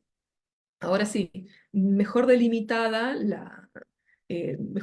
el ámbito de discusión, vuelvo a alargar la pregunta. ¿En virtud de qué principio estaría legitimada, entre comillas, eh, Polonia para perseguir penalmente a este periodista argentino? Vuelvo a lanzar la pregunta. Profe, Sí, a ver, ¿quién me habla? sí, Daniel Daniel. Rueda de Quito, Ecuador. Bueno, yo creo que ahí, según lo que usted nos comenta, yo creo que se tendría que analizar el tema de la prescripción, en este caso de la pena, a través de la Corte Penal Internacional, porque sería el medio por el cual se podría de alguna manera solicitar digamos, juzgar este delito, digamos, en este caso, analizar el tema de la prescripción, analizar también si es que podría hacerlo a través de la Corte Penal Internacional. No sé si es que me equivoco, pero por ahí creo que podría ser el camino o no. No, porque otra vez nos estamos centrando en el análisis de lo que pasó en Yedvabne. La pregunta es, ¿con qué principio perseguimos al fulano argentino que redactó esa nota? A ver, veo que, bueno, Marco Quintana está levantando la mano así como en vivo. Hola, muy buenas noches. ¿Qué tal, Acá Marco? ¿Desde dónde nos saludas? desde Ecuador, desde aquí de la provincia de Esmeraldas, Ecuador. Un gusto, Adelante. un gusto y un honor participar en este evento, en este diplomado. Muchas gracias. Referente primero, en el primer punto, se habló de Polonia, pero existieron dos invasiones. La primera invasión fue en el año de 1918, con la Primera Guerra Mundial, cuando casi dejó de existir, cuando fue invadida por Rusia, por aproximadamente, estuvo invadida 100 años, y eso hay que aclararlo más o menos para fundamentarnos, cuando Polonia casi dejó de existir. Y la segunda invasión fue en el año de 1939, cuando fue invadida por Alemania de Hitler, hasta el año de 1941, cuando fue, en este caso, fue también invadida por los alemanes. Hay dos periodos, pues la Primera Guerra Mundial y la Segunda Guerra Mundial. Referente a qué principio surgía al momento de que un ciudadano, yo pienso que es el principio de legalidad, porque en este caso ya hay una disposición legal que señala que incurrir en ese accionar podría ser una persona sancionada. Ese es mi criterio, estimada catedrática. A ver, haciendo un relevamiento rápido de cuáles son los subprincipios del principio de legalidad, recuerden que tiene 4 vertientes, 4 manifestaciones o 4 subprincipios, como sea que lo querramos llamar. Por un lado, nos encontramos con el principio de legalidad en su modalidad de ley cierta, ¿sí? Que prohíbe esta interpretación extensiva, ¿verdad? Y obliga a que la redacción de las normas penales sea lo más precisa posible, sin caer tampoco en esta otra técnica nefasta, técnica legislativa nefasta, que es el casuismo, ¿verdad? El principio de legalidad establece que, en su modalidad de ley cierta, el tipo penal esté debidamente delimitado, que la conducta prohibida esté debidamente delimitada, y asimismo también la consecuencia jurídica, ¿sí? Por otro lado, el principio de legalidad en su modalidad de ley estricta nos veda la posibilidad de aplicar analogía en el derecho penal, salvo que esta sea una analogía in bonam partem, sobre lo cual también podríamos discutir un montón. Por otro lado, la legalidad en su modalidad de ley escrita, es decir, que la única fuente del derecho penal es la ley penal, ¿verdad? La ley penal escrita emanada del órgano legislativo. Y por último, que es lo que a nosotros aquí nos interesa, el principio de legalidad en su modalidad de ley previa, ¿sí? Es decir, que la ley penal solamente se va a aplicar hacia adelante y que el hecho del proceso en cuestión tiene que haber ocurrido con posterioridad a la entrada en vigencia de esta ley, ¿sí? Eso es lo que nos dice el principio de legalidad en su modalidad de ley previa. De alguna manera, esto también, y vinculándolo al principio de irretroactividad de la ley penal, está linkeado, conectado, enganchado con el principio de culpabilidad, ¿sí? Si la ley no es previa, la persona no puede, por lo tanto, contramotivarse en la norma, y de esa manera la aplicación de la pena pierde por completo cualquier sentido. No nos olvidemos de que en este sentido el principio de culpabilidad es hijo de las teorías absolutas de la pena, que estoy segura de que la clase anterior deben haber conversado, quizás o no, con Eduardo, ¿verdad? La retribución, la finalidad de la pena desde un plano retributivo necesariamente tiene que estar conectada con una idea de proporcionalidad y de contramotivación en la norma. Yo sanciono a aquel que transgredió la norma y por lo tanto, conectándolo con el principio de legalidad en su modalidad de ley previa, tenemos el fundamento del principio de irretroactividad, de la regla de irretroactividad de la ley penal. En este sentido, es importante que, revisando los datos del caso que les planteé, veamos que la nota del diario Página 12 salió, vio la luz, fue publicada antes de que entrara en vigencia, de que se sancionara esta ley en Polonia. Dicho de otra manera, precisamente en virtud del principio de legalidad, ya nos encontramos con un primer obstáculo al momento de poder aplicar esa ley al caso, porque el periodista argentino no tenía forma de contramotivarse en una norma que no existía en el momento en el cual él decidió redactar esa nota y al mismo tiempo, bueno, con posterioridad, publicarla, etcétera, etcétera. Imaginen ustedes todo el circuito editorial de un periódico, ¿sí? Ahora, desde ese punto de vista, ya fuera de la discusión respecto a la legitimidad para, por vía del derecho penal, escribir la historia oficial, ¿sí?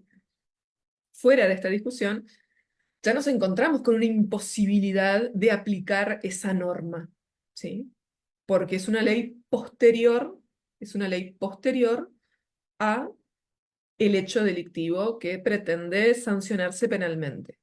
Ahora, si nosotros nos enfocamos en la cuestión territorial, uno se pregunta, ¿por qué Polonia viene a molestar aquí al cono sur y se mete con un periodista que hizo una publicación en un diario argentino, con independencia de que se publique también en internet, y eso claramente hace que corra como pólvora por todo el mundo? Lo cierto es que no deja de ser un ciudadano argentino que en la Argentina, en un diario argentino, en una plataforma de noticias argentina, hizo una publicación que, es cierto, involucra a Polonia, sugiriendo esta participación activa de ciudadanos polacos en un hecho nefasto, espantoso del Holocausto, ¿sí?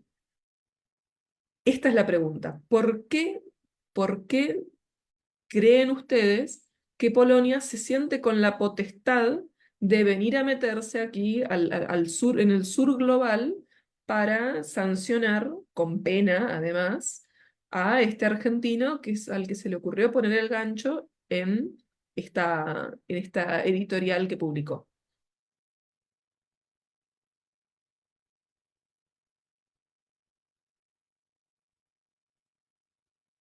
A ver, me dicen que se congeló la pantalla. ¿Me hacen seña de que me están escuchando bien? Lo estoy leyendo aquí en el... Sí, estamos escuchando muy bien. Estamos bien, ¿no? Bien, Sí, se le escucha muy bien. bien, bien, bien.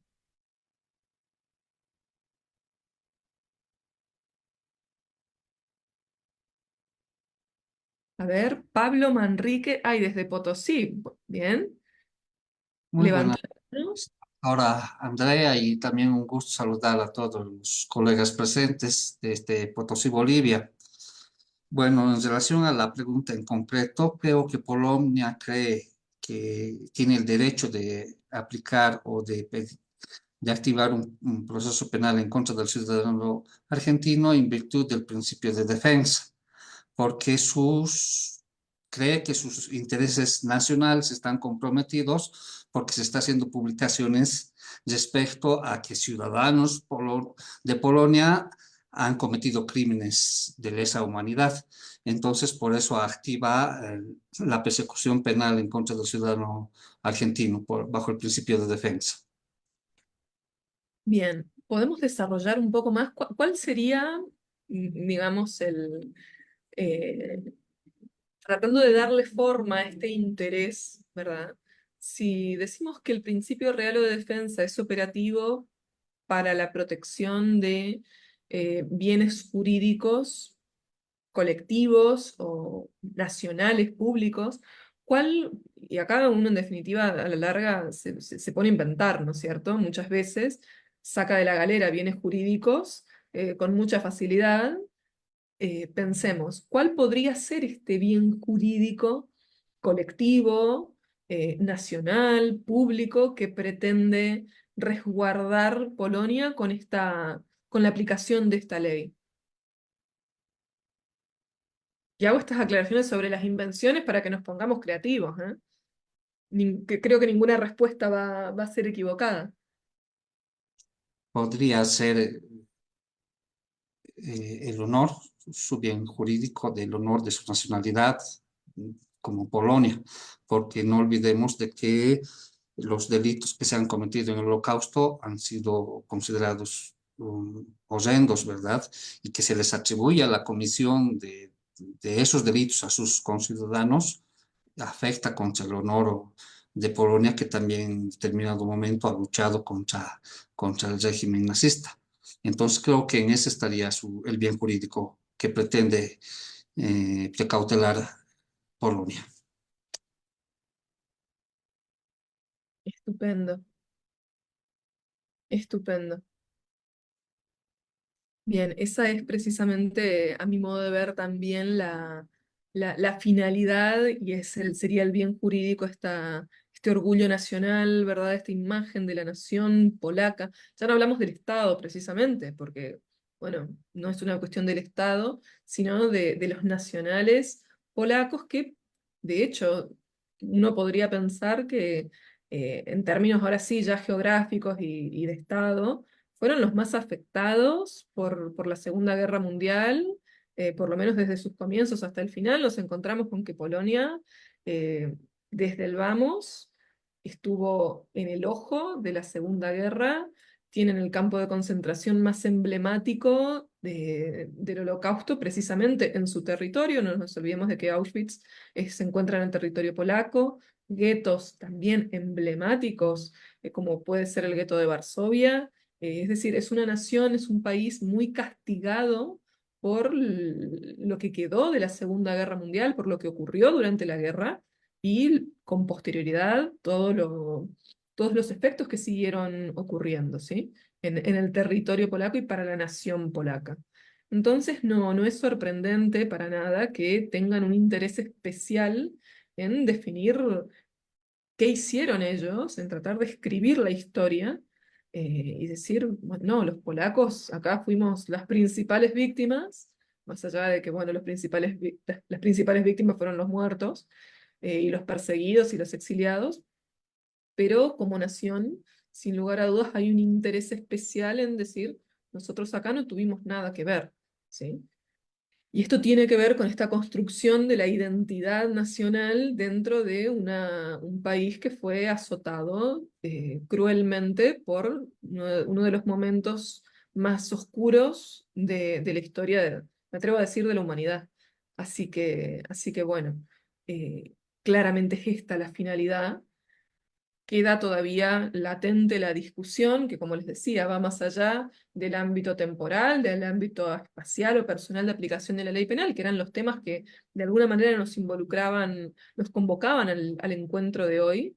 Pero de cualquier manera, creo que cualquier penalista que quiera trabajar y estudiar el derecho penal desde un lugar más humano se tiene que interpelar respecto a la legitimidad del derecho penal para arreglar ciertas conductas, ¿sí? O para alcanzar ciertas metas, como puede ser, por ejemplo, esto, escribir la historia y construir una verdad histórica, en particular en este caso, como les decía, cuando estamos hablando de un momento sumamente cruel y triste de la historia de todos, en definitiva, porque no dejamos de ser humanos los que somos capaces de esa clase de atrocidades, ¿sí?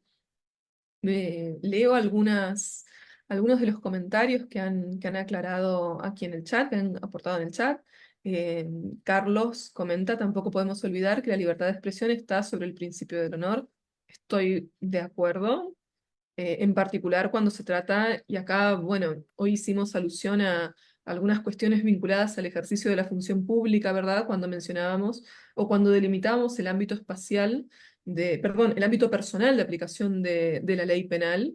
En particular me viene a la mente en materia de libertad de expresión eh, el fallo Kimmel contra Argentina, en donde la Corte Interamericana se ha expedido respecto precisamente a la libertad de expresión y esto motivó la modificación del tipo penal de injurias y calumnias en la Argentina. Ya dejó de estar conminado con pena privativa de libertad y pasó a tener nada más que pena de multa y además a incorporarse explícitamente que ningún hecho que verse sobre cuestiones de interés público puede constituir, ninguna manifestación que verse sobre cuestiones de interés público puede constituir el delito de injurias o calumnias. Es decir, si yo digo que el funcionario tal es un corrupto y que tal cosa, eso no puede ser constitutivo de injurias, precisamente porque hay un interés público en analizar cómo desempeña este funcionario precisamente el cargo en el cual se desempeña. Entonces, en particular, y acá sí retomando con lo que dijimos al comienzo, nos encontramos con que muchas veces, al menos en mi país, hay querellas eh, por injurias o calumnias por parte de funcionarios públicos contra otro funcionario público, porque, por ejemplo, en el recinto legislativo dijo que él era un corrupto, que había recibido coimas, que es la forma en la que, bueno, solemos llamar nosotros a esos pagos indebidos aquí en la Argentina. Eh, y son cosas que no prosperan porque el tipo penal ya excluye esa clase de manifestaciones que involucran cuestiones de interés público de cualquier clase de sanción penal. Porque, bueno, en este caso sí, voy a coincidir con Carlos en que en estos casos en particular la libertad de expresión prima sobre el honor. No es lo mismo que yo ahora, no sé, me ponga a vociferar cuestiones, no sé, contra cualquiera de ustedes, lo vamos a dejar en paz a Damián, ya no va a ser mi víctima en este ejemplo, pero imaginemos que yo me ponga a decir una serie de improperios o a atribuirles la comisión de algún determinado delito de manera circunstanciada a cualquiera de ustedes, en ese caso, bueno, ya no hay ningún derecho a la libertad de expresión que me permita a mí vulnerar el honor de una persona de a pie, ¿verdad? O cualquier hijo de vecino, pero si se tratara de una cuestión de interés público, como puede ser, por ejemplo, el desempeño funcional de algún determinado funcionario, valga la redundancia, o por ejemplo, en este caso, volvamos, imaginemos que fuera una cuestión vinculada a algo semejante a lo que estábamos conversando sobre Polonia. Si estamos hablando de qué fue lo que pasó, ¿verdad? En la etapa más luctuosa de la historia de la humanidad, y bueno, pareciera que también hay una cuestión, un interés público de saber qué es lo que realmente pasó, ¿verdad? En esos casos, nunca la libertad de expresión podría verse acotada en virtud de el honor, sea individual o el honor nacional o del Estado o como sea que lo querramos llamar, ¿verdad? Pero bueno, no sé, creo que estamos en horario, Damián. No sé si hay alguna otra eh, participación que consideren. A ver, bueno, Pablo ha vuelto a levantar la mano. Sí, muchas gracias. Bueno, tengo una inquietud está relacionado al principio de retroactividad de la ley en la etapa de la ejecución de sentencia, porque en Bolivia en año 2019 ha habido una modificación normativa precisamente en la ley de ejecución penal que tenemos, debido a que se ha suscitado un hecho de agresión sexual con connotancias muy trascendentales que ha meritado mucha crítica de la sociedad boliviana, porque ha habido, la víctima era una adolescente que ha llegado incluso a perder la vida. Y el autor de ese hecho era una persona reincidente que ya había sido condenada por otro delito de agresión sexual, pero él ya estaba libre y no había cumplido la pena que se le había establecido. Lógicamente que se ha evidenciado que no ha cumplido la pena que se le ha impuesto porque se ha beneficiado con los beneficios en ejecución de sentencia, la redención, 2 días de estudio o 2 días de trabajo por 1 de cárcel, que ha reducido totalmente la pena. Antes del 2019, esta ley de ejecución penal establecía que la redención podía aplicarse para cualquier delito, excepto aquellos para el delito de violación de niño o niña adolescente, que es un tipo penal que expresa la comisión del delito de violación a menores de 14 años, sin importar si ha mediado violencia, intimidación, etcétera, etcétera. Solamente para ese delito en concreto estaba excluido el beneficio de la redención. Pero ya antes estos sucesos se modifica la ley de ejecución penal, entre otras cosas, donde extiende esa excluyente para el beneficio de la redención a todos los delitos de agresión sexual cometidos en contra de niños, niñas, adolescentes. Entonces, el ámbito de aplicación de esa excepción es más amplio.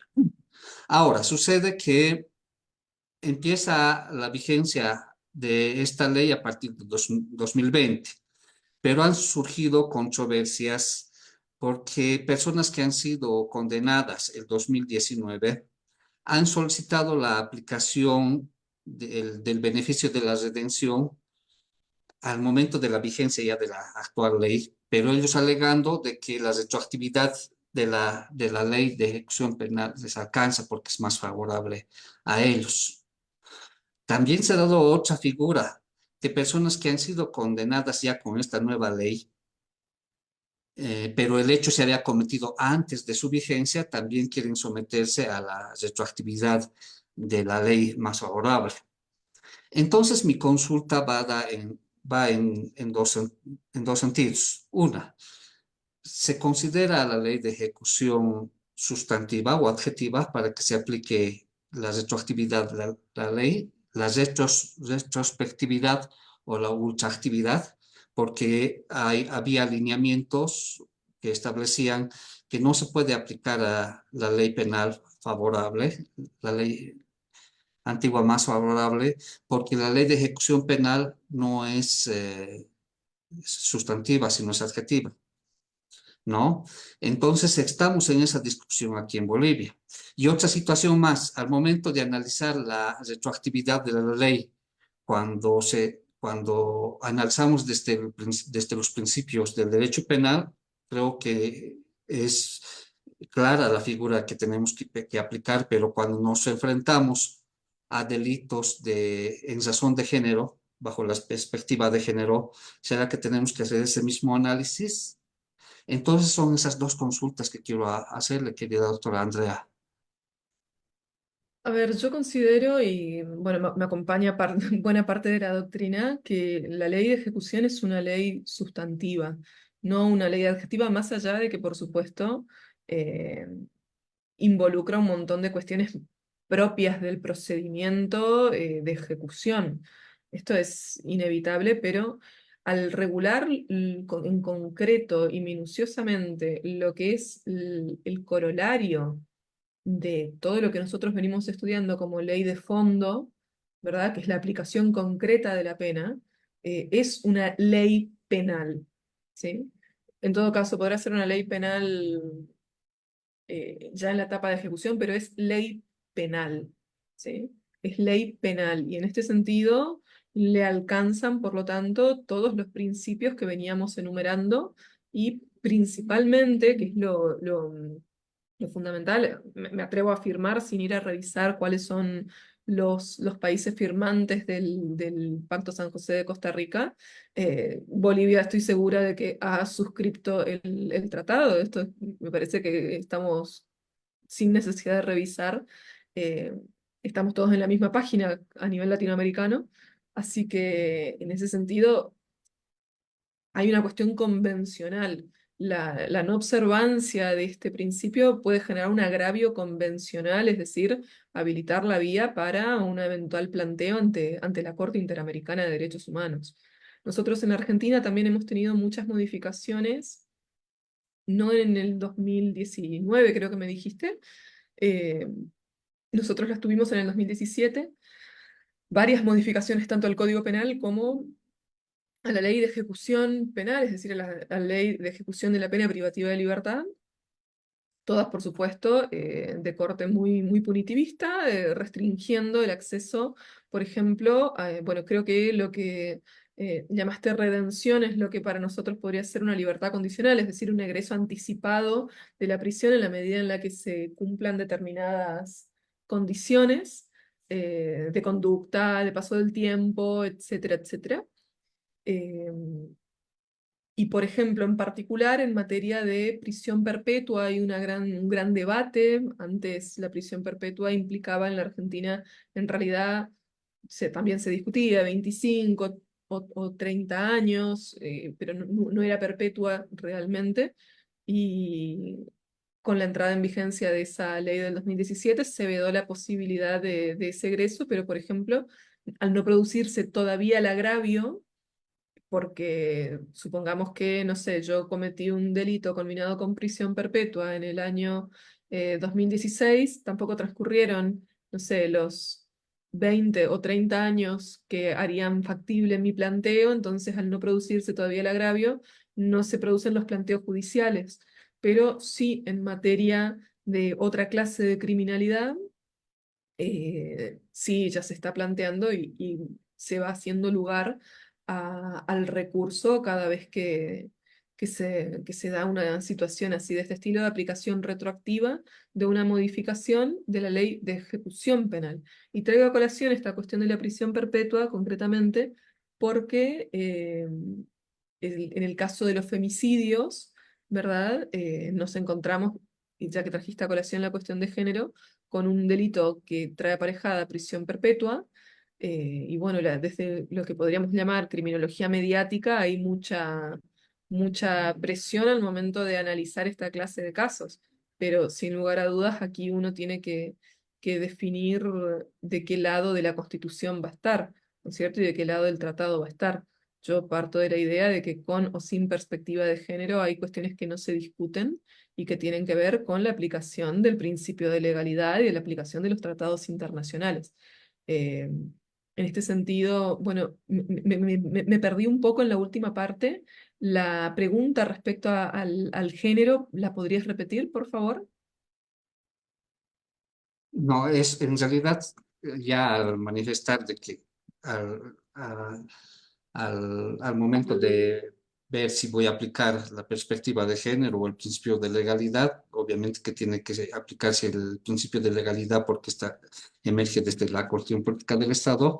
Entonces ya queda claro la pregunta que había realizado, cómo tenemos que confrontar cuando tenemos que aplicar principios del derecho penal o de ahora la corriente de la perspectiva de género en el momento del juzgamiento o aplicación de la ley, incluso en ejecución de sentencia. Esa era mi pregunta y quedó claro con esa situación.